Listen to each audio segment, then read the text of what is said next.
Just want to give you guys an opportunity. Who's got a question for one of the speakers? All right, Pato's got a question. Since you were a speaker, we'll let you ask it first. Okay.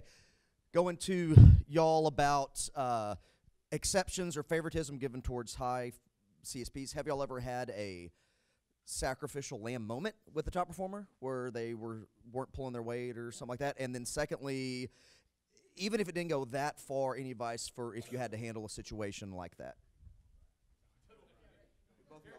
Here's the deal. You never create a sacrificial lamb. Someone puts himself on the altar, okay? If someone's not willing to abide by the standards, that's not your fault. It's not about punishment. It's about consequences. And as long as you were clear and consistent with what was going to happen, then that's just a natural consequence of what they decided to do. I'm curious, Brian, how do you have that conversation with them? Yeah, man. I think the toughest part for most people is, how do I have a productive conversation where they don't blow up, melt down, get out of the business, or just go light a whole bunch of fires that we can't put out? Yeah. I think the first thing is you have to accept that people are going to feel what they feel, and you can't think your way out of an emotion. So if someone's in a place where they're heated or they're frustrated or they're angry, you kind of have to be the big kid, and you just have to sort of indulge that up to a point. But that's why it's very important that you have documented policies that have been shared in the beginning. If someone is surprised that they violated a policy, that's really as much a failing of yours or your organization as it was of that individual, because you haven't made it readily known and available. So I think the big thing for us is we literally break out the policy document. My team hears this all the time. They hate this phrase, but I always say this is not punishment, this is consequences, but this is what all of us have agreed to, and this is what we're all bound by. But I think the most important part of that conversation, even when we've suspended people from the program indefinitely, is you always try to end it with a conversation about how they can make things right. And even if you don't quite know what that looks like, you at least should leave them with a vision of, hey man, this doesn't have to be forever. You made a bad call or we made a mistake, but let's work towards getting things right so me and you can have a follow-up communication 2 months from now. Let's see where we're at. One follow-up to that. Who do you get backing from before you have that conversation? Again, everything should begin and end with your DVM. Again, my DVMs I think probably do less than a lot of yours, but it's because they're so included that I always have their backing. So you should prep. It's just like the influencer conversation on policy stuff. Your DVM should not be surprised when they get a call from this very frustrated person that's very important to the overall division's health. They should already know that that is coming. They should know why the conversation is going to happen. And honestly, if they want to sit in on it, I'm great with that too. Question. So another question. Anybody? Oh, did anybody else have any? Yeah. I'm so sorry. It's okay. I had a quick one. We had we had a situation kind of like that right when I took over, and it was before we had actually put any policies in place. So we didn't have policies to pull out. So again, same thing. Like DVM started and ended there, and it was part of what I had to do was help my DVM understand why backing the greater vision. Like I had to give her the vision for where we could go by fixing this situation, and she had to understand first that not fixing that situation was in fact not just a little symptom of the tiny events team over here, but in fact the thing that was holding her entire division back. So it was helping the DVM see the vision of why moving in this direction and moving through this pain ultimately is going to be better. So I had to do that first, and then it was conversation with the DVM of, hey, this is the new vision for the team where we're going. Can you see how you coming online with this vision is going to be beneficial for you? Awesome. This is where we're going. We'd love to have you, but what's not okay is someone doing their own thing independently of this vision. Like we need everyone bought into that, and we want you bought into that, and here's the behaviors that formerly were acceptable that no longer will be acceptable. And if you can change that, awesome. And if you can't, that's okay. Like, we care about you. We just want to support whatever's best for you. And if you think it's best to not participate in events anymore and not follow this new vision, that's totally fine. Let us know how we can help. I just want to help. And that takes the emotion, at least on our end, out of it. They can't be mad at me because I'm not screwing them necessarily. There's no reasonable reason for them to believe that I'm screwing them, that they could sell anyone else on, because I came to them from a place of I just want what's best for you. and what's best for the team. And I want to help you come along this way. But if you can't come along that way, I want to help you move whatever direction you need to so that we can still move that way. And the cool thing about abundance policy creating, like instead of scarcity policy creating, is that when it's coming from a place of abundance, your policies are all written in a way that is designed to support the best interests of everybody on the team, right? So nobody can ever argue that that's not in my best interest for me to grow into that person or to abide by that policy or whatever. All right, JPP's got a question. This is for Brian. So you were talking about, having somebody come in from another territory into your territory. My question is this. In New York right now, we have one person who is coming in from another territory into our territory, someone I have a great deal of respect for. We also have somebody who was on the team who wants to come back to the team. So the question then becomes, how do I properly, while also doing justice to the people who have been either team members or candidates on various tiers, integrate these people into the team and do right by everybody? I think that's a great question, and I think that's a very realistic situation. It all comes down to who are the influencers and trying to manage expectations. So those are the two big key things. Who are the influencers and how do you manage expectations? You have to think anytime someone is coming in from another area, this involves your team. How do they feel about a Curtis J. Hughes? And I just since I referenced him before, Curtis coming in to work an event with us at the State Fair, how does my team respond to that? How does my division manager? How does Curtis's division manager? How does Curtis's DM? He's in a pilot office, but you need to go through those steps. And if it's cross-region, then that's just a whole different thing, but you need to be respectful of all those different perspectives. And so I think you just need to start from a perspective of trying to say, what are the different, people who matter in this equation? I think you need to be able to explain to your team why someone has the opportunity they do. And don't get me wrong, just because we treat people evenly doesn't mean people haven't earned the right to have different consideration. Like, that's a whole different ballgame. Being even doesn't mean that your new guys get to have entitlement over a CSP either. You'll follow me on that? Like, it cuts both ways. So I have no problem going to my guys and saying, hey, look, we would love to get you in there, and I'm really excited to get you there in a year or two once you have done XXX. But in the meantime, we have this person that's willing to contribute back, to give to the community, to get a chance to come in a very positive way, and we're really excited to do that. But I wanted to talk to you first and let you know this is happening so you're not surprised, and talk about how excited I am to have you in that role here in the near future. So that's the thing, is just manage expectations and make sure you're staying in front of who the big influencers are. Follow-up question to that is how far in advance is like that thought process and that communication process taking place in those situations? Yeah, where it gets bad is when it happens like too late or even after the fact. There's no such thing as getting in front of it too soon. It's always a win. We had Will Heffernan very generously helped us with a show. This was probably a year or two ago, and he had come in and helped with a show we could not staff. And so I reached out to his division manager. This was probably about 3 months beforehand, and just said, "Hey, we're bringing him in. These are our policies. Here's normally what we would ask for. Can you be in alignment with that? Are you okay?" Knowing that I may have to compromise because we were in the point of need. But again, and literally the division manager, he just said, "Hey, I really appreciate the way that you came at this." I mean, that was just his sentence. He just said, "I appreciate the way you came at this. Of course, I'm happy to do that. I'm glad he had the opportunity, but thank you for checking in with me." So I think as soon as you possibly can, guys, division managers and top-level DMs are running successful businesses. They plan things out months in advance. You can't have the conversation too soon. Cool. Any other questions for anybody else on the panels? Yeah. My question's for Alicia. So you said you sent a promo video.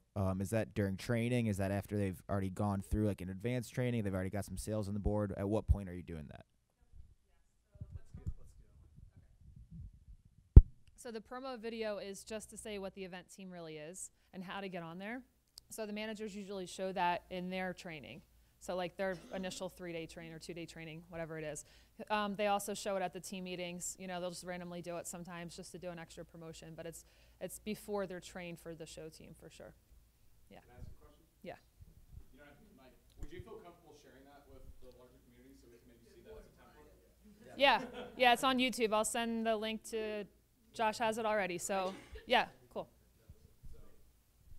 So email me, csbjosh@hotmail.com, let me know you want it, and I'll send you the link right to it. It's on YouTube. So you can also, I just find it by YouTubing Alicia's name. So Yeah. Thanks. All right, great. Good question. Anybody else have another question? Yeah. There's a New Jersey showstopper in the room. So this is kind of like an open question to whoever feels like they can answer it.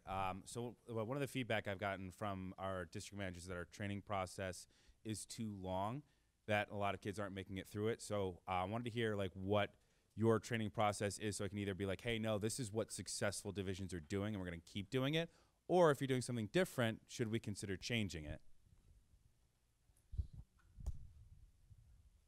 Can you define what you mean by training process? The process from, hey, I'm interested in being on events, to they are now on the team. You're talking about your timeline. Yes, and like what do you have them come train? How many days do you have them come train in an event? Do you have them do service call training? Do you have them, do you do a PC to like make sure that they know their scripts? Like, what is your training process? Got it. So just what we do in Lone Star, their process, of course, we start the recruiting all spring and summer, where they find out about events at SC1, et cetera. During that time in the summer, if they're more advanced reps, they can do service call field training with us. But basically our requirement is once they have to hit the sales requirements by SC2. That's when we do our training, and it's a long 6-hour training that day. Then we have approximately a month between that training and their first meeting where they can pick shifts. And in that time, they have to complete 2 field trainings at the booth. And then after that, they're ready to pick their shifts at the first meeting. We used to do our field service call training requirement with the SCE program, where we're having to tweak that, how we do the service call training. But that's it. So it's like after they've done the full training, they've hit their sales requirement, they've been on 2 field trainings at shows, they're ready to pick shifts. That's it. Now, I love the PC idea, and that's something that's clicked in my head of ways to incorporate it. By the way, I could talk. I have an idea, and I'll talk to you about that. But that's what we do right there. So, how else y'all do it? Just really quick. I mean, I think you all are qualified much more than DMs are, unless they're on the team, to know what the appropriate amount of training is. So, my first gut reaction to the question would be, it sounds like less your training might be too long or too short, and more maybe their expectations aren't set properly. So I think having a conversation reminding them, first off, there's a lot more risk here, because if they aren't prepared, they don't just not sell anything, they lose money. Secondly, they're representing the brand in a much bigger way. So yeah, like the training's long. and maybe there's more support throughout the training that people could get that would help them get through, that would help your retention rate through the training be higher. So for us, outside of the long classroom trainings that we have set in place, the district managers work very closely with them to promote to their team at all times. Division meetings, we have a flyer they can hand out and pass out. But at 8K, I have a call with myself and with Mike, our event specialist, and just introduce them to the program. Let them know about the program, help them understand a little bit more about it. And then at 10K, they can actually start doing some trainings in the field, so 2 observation days that we require. And then in ours, because again, we don't have a lot of CSPs, there's only 1 Hall of Famer on our team, that we, at 12.5, they can start to work the first shifts. We tier it for the cost of shifts. So again, there's A, B, and C tiered shifts. But then again, they can be introduced through kind of that process right there. Yeah, we don't, in my team, we don't have something super extensive like that, but the way we kind of break training down is we do it like a 2-part. So the first part is where they get all the policies and they get the scripts and homework and things they need to do to prepare. And then the second part is they actually come up when we're having an event. Before we even set up, they're going to come and watch and do hands-on training to actually see how to set up a show or see how to set up your booth. And then once they're comfortable with that, then we do our 2 days of required field training. And then typically, because we're a little smaller, we kind of throw people in once they feel a little bit comfortable afterwards. Nice. I'm going to defer to the smarter ladies.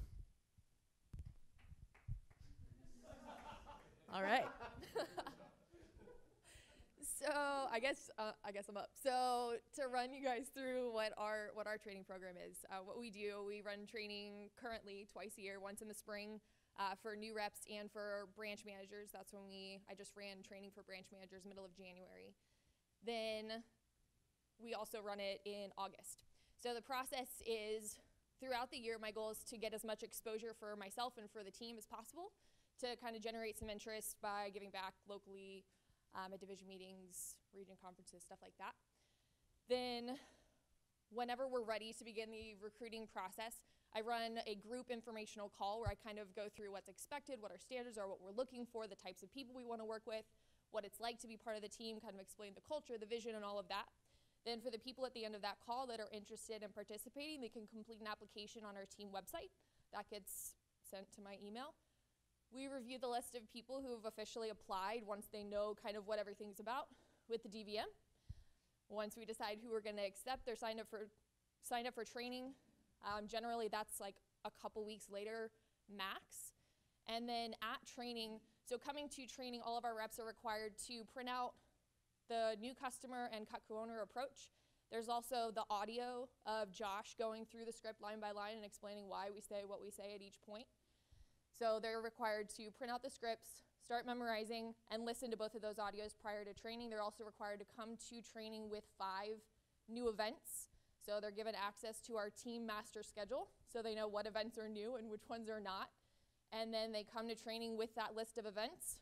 At training, we sign them up for their 2 cross trainings, give them the contact information of the potential trainers in our division that they're able to cross train with. We require two days of cross training and 1 setup or tear down so that they can kind of see how the pieces of the booth go together so that I don't have to take the time covering that in training. And then once they've completed their cross trainings, they start working those shows that they submitted during training that we've started booking for them kind of while the whole cross training process is happening. And then they go to work events, and then we just have our continued training throughout the year. Our training is similar. Actually, we've strived to kind of do what Lone Star does. That's kind of what we've been working on implementing. So, throughout the year, we're trying to follow the same kinds of things because Pato's awesome at this. But I would just say, just kind of a note, following up with what Ian said too, is, we don't want everybody to make it through. That's kind of part of it. There's kind of a weeding out process because we don't need a fair and show team of 200 kids. We need people who are really serious, who are excited to be there, and who are going to add value. Fonz said specifically, it's not just, why do you want to be here? But it's like, what are you going to add to our team? We're not just here to give you shows. What are you going to add and contribute to our team, and how are you going to help us grow? That's what we're asking from people. And having too many people just kind of coming in willy-nilly, whatever, off the cuffs, here, work a show, not really clear on policies, not really knowing their scripts, just kind of hanging out. It's very draining on the coordinators, too, having to deal with all of that. And those people can really influence your culture in a negative way. And something that we are really serious about in Texoma is like our culture, and we're very protective of it, and we only want to work with the best people. And so if you can't cut it and you can't make it through a simple training process that's spread out over a couple months, then this isn't the job for you, right? I mean, you know what we do in Jersey, Josh, but The only thing I want to throw out is, and this is just the only piece of advice, as coordinators, you guys have such a significant role, and I've seen a lot of coordinators in a lot of upcoming divisions that I don't think sort of assert their role and status as much, and that doesn't come from puffing out your chest. But don't be afraid to sort of take some of those on when you get complaints like that or questions. Just listen. Our team jokes that I'm the divisional complaint box, and that's fine. But I do think part of our role is like, we're the adults in the room. Just be bulletproof. Take what they say. Honestly, it's just ignorance. It's a lack of understanding of the program, and you guys are all mature and you can handle it.